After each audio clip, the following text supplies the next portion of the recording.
السلام علیکم ملګرو. نن زه تاسو سره د پښتو فلمونو حقيقي مخ ښیم. امید دی چې تاسو به ډېر حیرانېږئ او شوق کېږئ.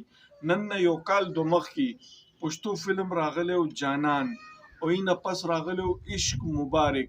د دې پروډوسر اصغر چیمه او ډایرکټر یې شاهد عثمان و.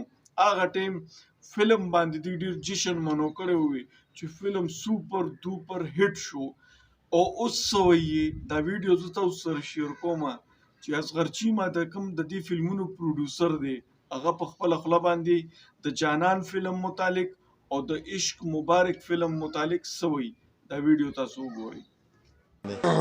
جانان فلم باندې زما په خیال چې 92 87 لاک دغه شانته راغلی وي او دغه کلیکشن چې کم دی نو مینیمم 45 لاک ریټرن شي او خو دغه نه مخکې چې ما کوم خانه بدو جوړ کړو نو پای کې زما تقریبا زما انکم چې کومو لکه چې کوم ما ګټه کوړته وړي وا نو هغه 71 لاک روپۍ وي نو الته مو ګټل یو دل کې موبایل نو هغه لیمیټ برابر شو بیا داسې په عشق مبارک کې چې کم دی نو هغه پای کې مې بیللې خو دغه نه مخکې ما په خانه بدوش کې او د زړه دی کنه خیر دی پای کې ما بزنس کړو پای کې ما پیسې ګټلې وي خو جانان عشق مبارک د کې مې بیللې وي. صحیح ده. اثر چې هغه سره کمبینیشن کې نو سر په سر باندې پاتې شي. بالکل عمر ډیره پیسې د کوم ځای نه رالي.